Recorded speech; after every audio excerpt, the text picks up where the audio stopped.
جب جنگیں زیادہ ہو جائیں گی اور ہر جگہ سے ظلم بڑھتا جائے گا، یہاں تک کہ عرب میں بھی کوئی اسٹرانگ حکومت نہیں ہوگی.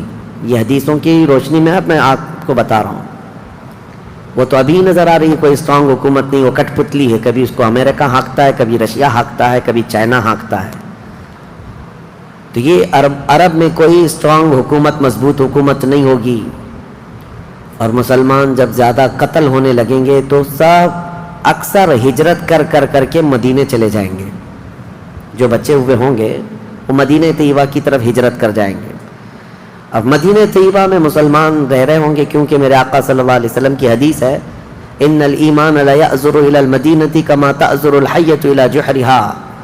ایمان جو ہے مدینے سے نکلا ہے اور گھوم پھر کر کے پوری دنیا سے ایمان واپس مدینے میں ویسے ہی آ جائے گا جیسے سانپ اپنے سوراخ میں واپس آتا ہے. ایمان والے سب مدینے پہنچ جائیں گے. اب وہاں جانے کے بعد لوگوں میں یہ بات کثرت سے پھیل جائے گی کہ اب ان حالات کا مقابلہ کرنے کے لیے ہمیں کیا کرنا چاہیے. بہت مجبور ہو چکے، کوئی راستہ نظر نہیں آتا. تو اس وقت جو مدینے میں تھے علماء صلحاء سب بیٹھ کر کے مشورہ کرتے ہیں کہ ہم کو امام مہدی کو تلاش کرنا ہوگا، اور یہ وہ زمانہ ہوگا جب امام مہدی مدینے میں پیدا ہو چکے ہوں گے. یہ وہ زمانہ ہوگا جب امام مہدی مدینے میں ہوں گے. امام مہدی جن کی بشارت اللہ کے نبی صلی اللہ تعالیٰ علیہ وسلم نے اپنی حدیثوں میں عطا فرمایا، ان کا نام حضور کے نام پر ہوگا. ان کا نام محمد ہوگا، اور ان کے والد کا نام بھی حضور کے والد کے نام پر ہوگا. اور اللہ کریم کی طرف سے بھیجے جانے والے اس روئے زمین کے وہ آخری خلیفہ راشد ہوں گے. مدینہ طیبہ میں وہ ہوں گے، لیکن وہ اپنے آپ کو چھپا کر کے رہ رہے ہوں گے. اب لوگ جب انہیں تلاش کرنے ہوں گے، اس دوران کئی جھوٹے مہدی بھی تیار ہوں گے، کیونکہ امام مہدی کا چیپٹر سب نے پڑھا ہے. جھوٹے مہدی دعویٰ کریں گے لیکن مار کھائیں گے، مریں گے، جیلوں میں جائیں گے. یہ جھوٹے مہدیوں کا یہی ہوتا رہے گا. امام مہدی اپنے آپ کو چھپا رہے ہوں گے کہ کہیں لوگ مجھے پکڑ کر حاکم نہ بنا لیں، امام نہ بنا لیں. اب لوگ جب تلاش زیادہ کر دیتے ہیں تو پھر امام مہدی کو کچھ لوگ مدینہ طیبہ میں پہچاننے لگتے ہیں. تو امام مہدی مدینہ چھوڑ کر مکہ آ جاتے ہیں، مکہ ہجرت کر کے آ جاتے ہیں. اپنے آپ کو چھپا کر کے رہ رہے تھے مکہ مکرمہ میں. یہی رمضان کا موقع، وہ خانہ کعبہ کا طواف کر رہے ہوں گے، حجر اسود کے قریب لوگ. اچھا یہ بھی میں بتا دوں، جتنے دنیا میں ابدال، اقطاب، اولیاء ہوں گے وہ سب ہجرت کر کے اس وقت مکہ میں پہنچے ہوں گے. مکہ میں سارے اولیاء ہوں گے اس وقت.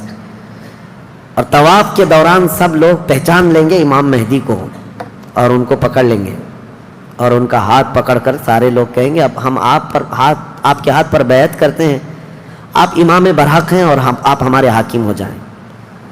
امام مہدی منع کر رہے ہوتے ہیں. اسی وقت آسمان سے ایک آواز آتی ہے. اس آواز میں خاص یہ کہا جاتا ہے ھذا خلیفۃ اللہ المہدی، یہ اللہ کا خلیفہ مہدی ہے. اس آواز کو سن کر سب ٹوٹ پڑتے ہیں. امام مہدی سب کو بیعت کرتے ہیں، پھر واپس یہی قافلہ لے کر مدینے پہنچتے ہیں روضہ رسول پر. میرے آقا صلی اللہ تعالیٰ علیہ وسلم کی بارگاہ میں جب پہنچتے ہیں تو اہل مدینہ بھی ان کے ہاتھ پر بیعت کرتے ہیں، اور ایک پوری فوج تیار ہوتی ہے. یہ انقلاب کا دور ہے. جتنی جنگیں ان کتوں نے کی تھیں، جتنا ظلم رچایا تھا پوری دنیا میں، اب ریورس ہونے کا ٹائم آ جاتا ہے. حضرت امام مہدی اس فوج کو لے کر ملک شام کی طرف جاتے ہیں. حالات ملک شام کے ایسے ہو چکے ہوں گے کہ ملک شام میں عیسائیوں کی حکومت قائم ہو چکی ہوگی.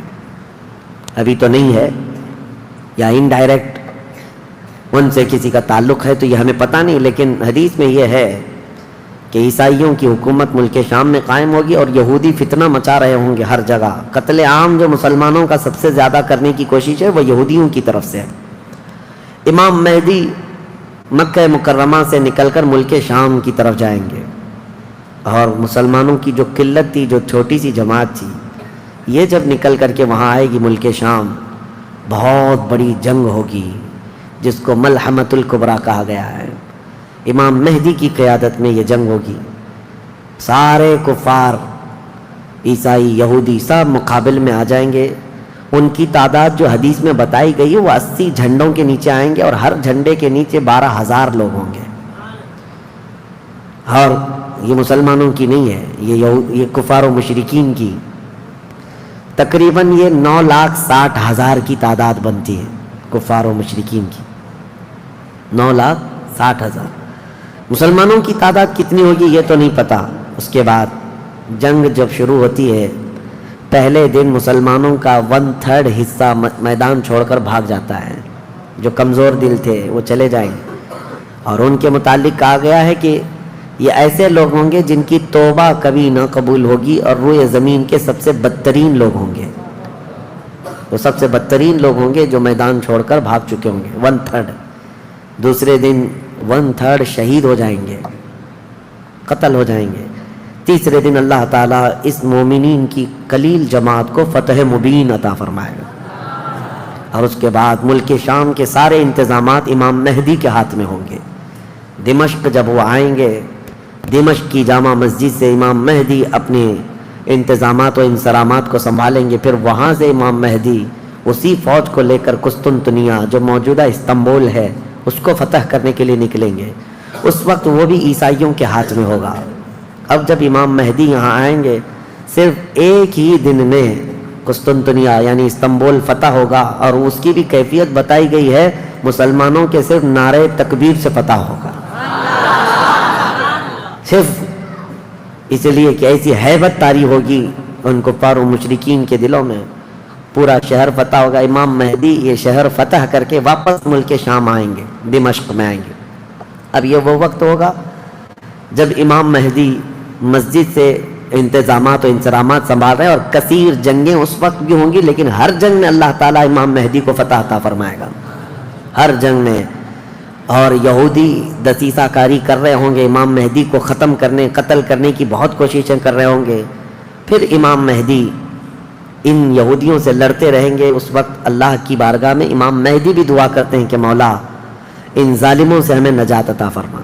اور یہودی بھی جگہ جگہ اس بات سے پریشان ہوں گے کہ امام مہدی نے ان کا بیڑا غرق کر رکھا ہے. جہاں جاتے مقابل میں یہ شکست کھاتے ہیں, مر جاتے ہیں, اور ان کے مقابل میں کوئی آ نہیں پا رہا ہے. تو پھر ایران کے ایک علاقے میں یہ یہودی کثرت سے دعا میں مشغول ہوں گے. یہ وہ زمانہ ہوگا جب عراق اور شام کے بیچ میں دجال ظاہر ہوگا. دجال جس کے متعلق حدیث پاک میں تفصیلاً بہت ساری باتیں آئی ہیں. دجال آئے گا, وہ ایک آنکھ سے کانا ہوگا, آنکھیں دونوں ہوں گی, ایک آنکھ اس کی نظر آئے گی, اور اس کی آنکھ کے کنارے کافر لکھا ہوا ہوگا جس کو مسلمان دیکھ کر پہچان لیں گے. اور وہ بڑا بھاری بھرکم طاقتور ہوگا, اور اللہ تعالیٰ اس کو بہت سارے خارق عادات چیزیں عطا کرے گا. وہ ظاہر ہوگا اور سب سے پہلے یہودیوں میں آ کر کے ہی بیعت لے لے گا, یعنی اپنے آپ کو پہلے رسول بنائے گا. اور پھر سارے یہودی, حدیث پاک میں تو ہے کہ اصفہان ایران کے 50,000 یہودی اس کی فوج میں شامل ہوں گے. ہاں, جس کو یہ مسیحا کہتے ہیں, اور اس کے انتظار میں بلیاں چڑھا رہے ہیں. یہ ظاہر ہوگا عراق اور شام کے بیچ میں ہے. اور پھر یہ سب یہودی دجال کی فوج میں شامل ہوں گے. دجال ایسے نکلے گا روئے زمین پر, حدیث پاک میں یہ سب ملتا ہے کہ وہ آسمان سے گاہے گا تو آسمان سے بارش برس جائے گی, زمین سے سبزہ نکلنے لگے گا, کسی کو مار کے دوبارہ زندہ کر کے دکھائے گا. یہ سب چیزیں وہ کر کے دکھائے گا. یہاں تک کہ چلتے چلتے زمین سے کہے گا تیرے اندر جتنے خزانے ہیں نکال. زمین پورے خزانے باہر کرے گی.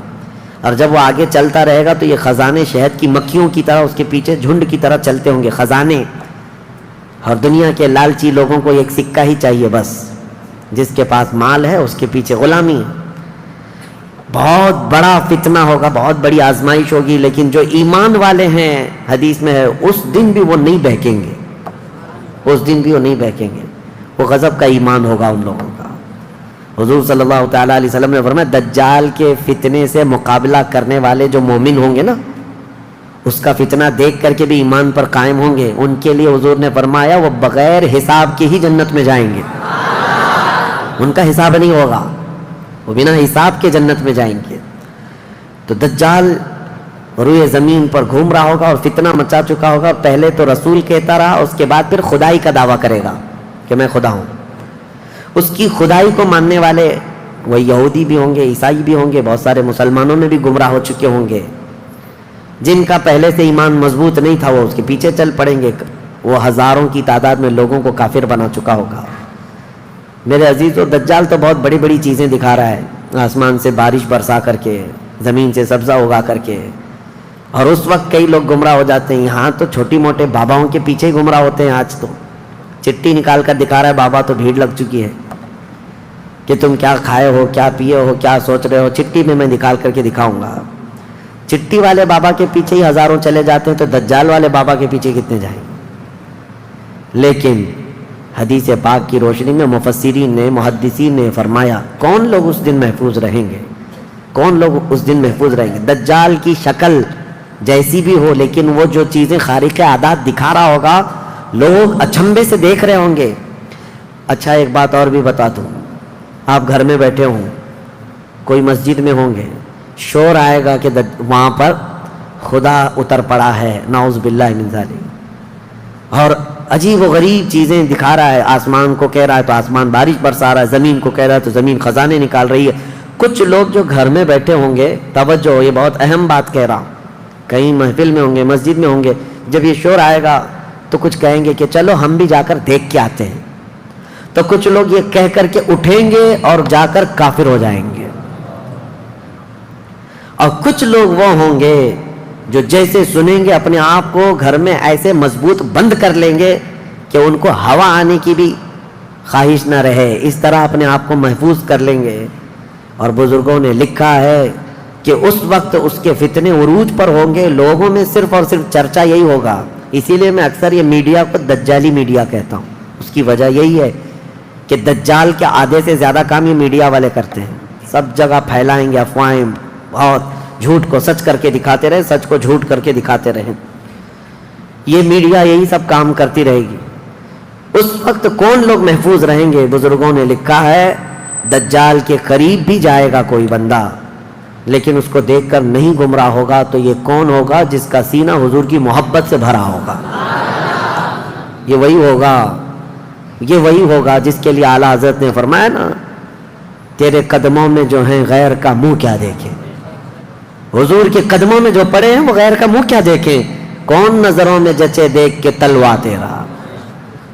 اب یہ دجال گھومتا ہوا جب فتنہ بہت برپا کر چکا ہوگا, مکہ جائے گا, پہلے یہ یمن جائے گا, یمن میں بھی بہت فتنہ پھیلائے گا, اس کے بعد پھر مکہ آئے گا. مکہ کی سرحدوں کو اللہ تعالیٰ فرشتوں سے محفوظ کر رکھا ہوگا. فرشتے اسے داخل ہونے نہیں دیں گے, ماریں گے اور داخل نہیں ہو سکے گا. پھر مدینہ جائے گا, مدینہ طیبہ اپنی پوری فوج لے کر کے داخل ہونے کی.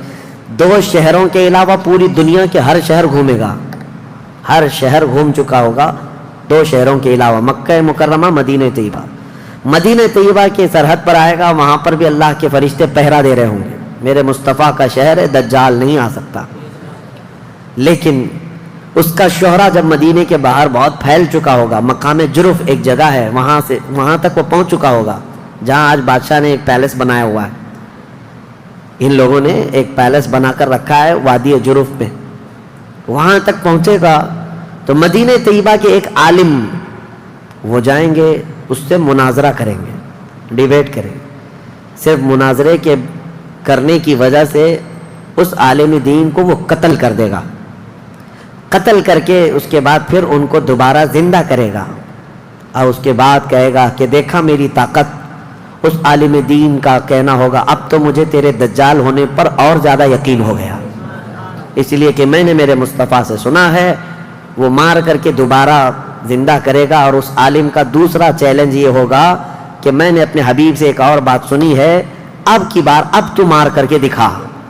دوسری بار حدیث پاک میں ہے, دوسری مرتبہ اس عالم کو قتل کرنے کی 1000 کوشش کرے گا لیکن مار نہیں سکے گا. وہ عالم ربانی بیان کریں گے, اللہ کے نبی صلی اللہ علیہ وسلم کی بیان کی ہوئی علامات یہی ہیں, ایک بار قتل کر کے اٹھائے گا لیکن دوبارہ وہ مار نہیں سکے گا. یہ فتنہ پھیلا ہوگا دجال کا, اور یہ گھومتے پھرتے ملک شام پہنچے گا جہاں امام مہدی ہوں گے. امام مہدی یہودیوں سے جنگ کرتے کرتے اور دجال کے فتنوں سے فیس کرتے کرتے میں وہاں پر ہوں گے ملک شام میں، دمشق میں، دعا کر رہے ہوں گے اللہ ان کے فتنوں سے بچا. ایک عصر کی نماز ہوگی، جب امام مہدی نماز کے لیے جا رہے ہوں گے، دو فرشتوں کے پروں پر ہاتھ رکھتے ہوئے سیدنا عیسیٰ علیہ السلام اتر جائیں گے. حضرت عیسیٰ علیہ السلام اب بھی باحیات ہیں آسمانوں پر، اللہ کریم ان کو اتارے گا، وہ آئیں گے. حضرت امام مہدی فوراً ہی حضرت عیسیٰ علیہ السلام کو پہچان لیں گے اور آپ کا ہاتھ پکڑ کر کے وہ لائیں گے. اور امامت کے لیے جب وہ آگے بڑھائیں تو عیسیٰ علیہ السلام نماز نہیں پڑھاتے ہیں. امام مہدی سے کہتے ہیں امام آپ ہی ہوں گے، حاکم آپ ہی ہوں گے، منتظم آپ ہی ہوں گے.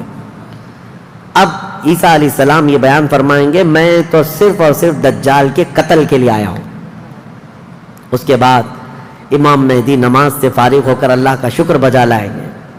پھر یہ عیسیٰ علیہ السلام کی معیت میں جیسی باہر نکلیں گے، حدیث پاک میں ہے عیسیٰ علیہ السلام کی سانس یا ان کی خوشبو جہاں تک جائے گی دجال اتنا تیز پگھلتا چلا جائے گا، قریب نہیں آ پائے گا.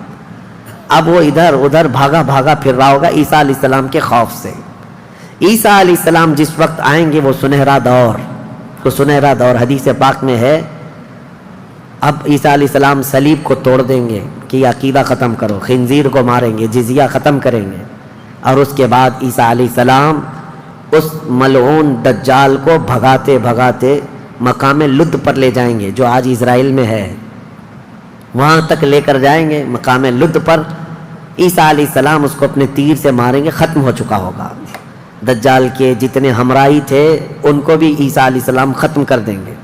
اب جب واپس عیسیٰ علیہ السلام دمشق پہنچیں گے ملک شام تو حدیث پاک میں پوری روئے زمین پر ایک بھی کافر نہیں ہوگا، جو ہوگا وہ مسلمان ہوگا. یہ وہ وقت ہے جس کا وعدہ اللہ نے قرآن میں فرمایا هو الذی ارسل رسولہ بالہدی ودین الحق لیظہرہ علی الدین کلہ. وہی اللہ ہے جس نے اپنے رسول کو ہدایت کے ساتھ بھیجا ہے تاکہ اپنے دین کو ساری دنیا پر غالب کرے. اب تک یہ دین پوری دنیا پر نہیں غالب آیا، لیکن وہ دن ہوگا جب عیسیٰ علیہ السلام تشریف لائیں گے روئے زمین پر. اسی لیے میں کہتا ہوں وہ دن آئے گا جب ہر گھر سے آواز آئے گی لبیک یا رسول اللہ. وہ دن آئے گا، وہ وقت آئے گا. صبر کے بعد، ہر اندھیرے کے بعد صبح ہونا ہے، رات کے بعد اجالا آنا ہے. ہاں آج جو حالات ہیں انشاءاللہ العزیز کچھ دیر کی خاموشی ہے، پھر شور آئے گا. آج کتوں کا وقت ہے، کل ہمارا دور آئے گا انشاءاللہ العزیز. میرے عزیزو، سیدنا عیسیٰ علیہ السلام جب اسے قتل کر چکے ہوں گے اور پھر روئے زمین پر صرف پرچم اسلام لہرا رہا ہوگا. امام مہدی کی عمر 49 سال یا 50 سال کے آس پاس ہوگی. وہ بیت المقدس میں انتقال کر چکے ہوں گے. آپ کی جنازہ کی نماز عیسیٰ علیہ السلام پڑھائیں گے، وہیں دفن ہوں گے. پھر عیسیٰ علیہ السلام مومنین کو لے کر مدینہ طیبہ کا رخ کریں گے. جب نبی پاک صلی اللہ علیہ وسلم کے روضے کے پاس عیسیٰ علیہ السلام آئیں گے، عیسیٰ علیہ السلام نکاح بھی فرمائیں گے، آپ کی اولاد بھی ہوں گی، لیکن مدینہ طیبہ میں آپ کا انتقال ہوگا اور میرے آقا کے حجرے میں دفن ہوں گے. حضور صلی اللہ علیہ وسلم کا حجرہ روضہ مبارکہ، اس میں ایک جگہ عیسیٰ علیہ السلام کی باقی ہے. سیدنا عیسیٰ علیہ السلام وہاں دفن ہوں گے. لیکن ایک بات میں آپ کو بتا دوں، عیسیٰ علیہ السلام اس وقت بھی نبی ہی رہیں گے. ان کا جو منصب نبوت ہے وہ ہے، لیکن شریعت ان کی نہیں چلے گی، میرے مصطفیٰ کی ہوگی. شریعت صرف میرے مصطفیٰ کی ہوگی. اس لیے کہ جس دن میرے آقا پیدا ہوئے اس دن سے لے کر قیامت تک صرف ایک ہی سکہ چلنا ہے. آئی نئی حکومت، سکہ نیا چلے گا. عالم میں رنگ بدلا صبح شب ولادت. عیسیٰ علیہ السلام کے انتقال کے بعد اب کیا ہوگا؟ اب کیا ہوگا؟ آپ دفن ہو چکے ہوں گے، قیامت قریب آ چکی ہوگی. اب اس کے بعد معاملہ یہ ہوگا کہ اللہ تبارک و تعالی قوم یاجوج ماجوج کو پیدا کرے گا. ہاں اس میں بیچ میں ایک روایت یہ بھی ہے کہ عیسیٰ علیہ السلام کو اللہ تبارک و تعالی حکم فرمائے گا کہ میں ایک ایسی قوم بھیج رہا ہوں جو دنیا میں فساد مچائے گی. جو مومنین ہیں ان کو لے کر کوہ طور پر چلے جائیں. عیسیٰ علیہ السلام کوہ طور کی طرف مومنین کو لے کر جائیں گے، لیکن اس وقت زمین پر یاجوج ماجوج ایک قوم ہے، یہ دو لوگ نہیں ہیں۔ بہت سارے لوگوں کے ذہن میں ایسی بات آتی، یاجوج ماجوج دو آدمی ہوں گے، دو آدمی نہیں ہے، بہت بڑی فوج ہے، بہت بڑی فوج ہے، اور یہ ابھی موجود ہے۔ یافس بن نوح کی اولاد میں سے یہ ایک جزیرے میں قید ہے، وہ واللہ عالم، لیکن قرآن میں 16ویں پارے میں اس کا ذکر ہے کہ حضرت سکندر ذوالقرنین نے ایک لوہے کی پگھلا کر کے پہاڑوں کے بیچ دیوار بنا کر ان کو قید کر رکھا، یہ قوم آ نہیں سکتی۔ لیکن قیامت کے قریب وہ سد سکندری جو باندھی ہوئی دیوار ہے وہ ٹوٹ کر گر جائے گی، یاجوج ماجوج پورے باہر نکل آئیں گے، اور جیسے آئیں گے وہ جس ندی کے کنارے سے گزریں گے پورا پانی پی جائیں گے، وہ جو درخت ملے جو کچھ بھی ہو سب کھا جائیں گے، کچھ بھی نہیں، یہاں تک کہ یہ وہ زمانہ ہوگا حضرت عیسیٰ علیہ السلام ابھی موجود ہوں گے، ان کے انتقال سے پہلے ہی یہ یاجوج ماجوج آئیں۔ ایک بیل کا سر جو ہے 100 دینار میں مل رہا ہوگا، 100 سونے کے سکے، اور اس کو بھی لوگ غنیمت سمجھیں گے، اتنی مہنگائی کوئی چیز ہی نہیں مل رہی ہوگی، سب یہ کھا کر چٹ کر چکے ہوں گے۔ پھر عیسیٰ علیہ السلام کی دعا سے ہی اللہ کے نبی عیسیٰ علیہ السلام یہ عرض کریں گے، مولا اس ظالم یاجوج ماجوج سے ہمیں نجات عطا کر۔ اللہ تبارک و تعالیٰ ایک بیماری ان کی گردن میں پیدا کرے گا، وائرس آئے گا ان کو بھی، یاجوج ماجوج کو، اور اللہ عالم اس وقت کا کون سا کورونا ہوگا، کون سا آئے گا، لیکن اس وائرس سے ایک ہی دن میں وہ پوری فوج مر جائے گی، اور مرنے کی وجہ سے پوری روئے زمین پر اتنی بدبو پھیل جائے گی، تعفن، اٹھانے والا کوئی نہیں ہے ان کی لاشیں۔ تو پھر یہ بھی ملتا ہے روایت میں کہ اللہ تعالیٰ لمبی بڑی گردنوں والے پرندے بھیجے گا، وہ پرندے ان کی لاشیں اٹھا کر کے جنگلوں کی طرف چلے جائیں گے، پھر اللہ تعالیٰ بارش برسائے گا، اتنی تیز بارش برسے گی کہ پوری زمین پاک ہو چکی ہوگی، یاجوج ماجوج کا فتنہ ختم ہوگا، عیسیٰ علیہ السلام کا انتقال ہوگا، پھر اچانک ایک جانور باہر آئے گا جس کو دابۃ الارض کہا گیا ہے، یہ آئے گا، یہ آ کر کے اپنے ایک ہاتھ میں موسیٰ علیہ السلام کا عصا اور ایک ہاتھ میں سلیمان علیہ السلام کی انگوٹھی، یہ دونوں لے کر کے زمین پر گھومتا رہے گا۔ جو مومن ہوگا اس کی پیشانی پر سلیمان علیہ السلام کی انگوٹھی سے نشان لگا دے گا، جو کافر ہوگا موسیٰ علیہ السلام کے عصا سے اس پر لکیر کھینچ دے گا، جس کے لیے وہ نشانی لگا دیا وہ اسی حالت میں مرے گا۔ اور اس کے بعد پھر حدیث پاک میں ہے دابۃ الارض چلا جائے گا، پھر ہوگا یہ کہ ایک دن لوگ تھک کر کے سوئے ہوں گے، دھواں نظر آتا رہے گا، ہر جگہ دھواں، لوگ پریشان ہوں گے، اور اس کے بعد سوئیں گے تو رات اتنی لمبی ہوگی کہ لوگ اکتا جائیں گے، سو کر اٹھیں گے پھر سوئیں گے، سو کر اٹھیں گے پھر سوئیں گے، بچے جو ہے چیخ مارتے رہیں گے، اور پھر جانور اپنی کھیتیوں کی طرف بھاگنے کے لیے بے قرار ہوں گے، لیکن رات لمبی ہوگی، 3 راتوں کے برابر ایک رات ہوگی، 3 بڑی راتوں کے برابر ایک رات کٹتی نہیں ہوگی، لوگ تھک چکے ہوں گے سو کر کے، اس کے بعد پھر اچانک چھوٹی روشنی آئے گی سورج کی، لوگ چیخ مارتے ہوئے خوشیوں سے باہر آ جائیں گے کہ اجالا آ گیا۔ پہلے تو لوگوں کو یہ لگ رہا تھا کہ اب اندھیرا ہے، اب سورج آئے گا ہی نہیں، لیکن جیسی روشنی آنے لگے گی سب بھاگ کر کے باہر آئیں گے، لیکن دیکھیں گے اس وقت تو سورج جو ہے پچھم کی طرف سے نکل رہا ہوگا۔ ابھی سورج کہاں سے نکلتا ہے؟ پورب، ایسٹ سے نا، مشرق سے، اس دن سورج ویسٹ کی طرف سے، مغرب کی طرف سے نکل رہا ہوگا، پچھم کی طرف سے، پہلے ہلکا نکلے گا سورج۔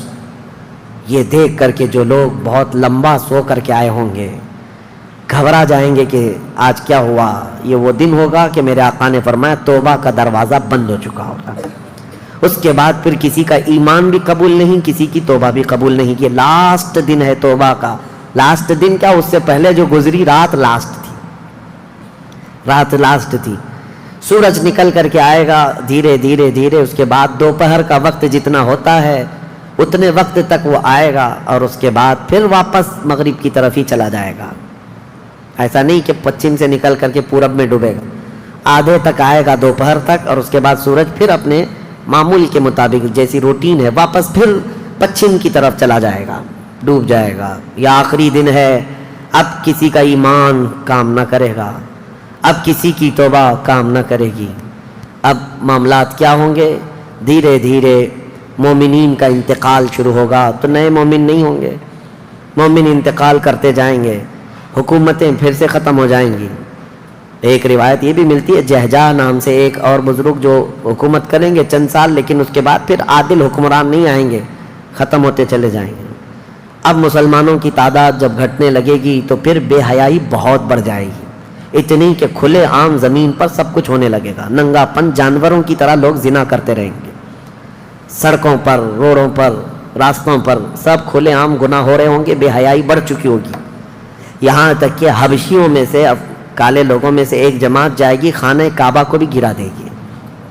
یہ وہ زمانہ ہوگا جب مومنین ختم ہو چکے ہوں گے۔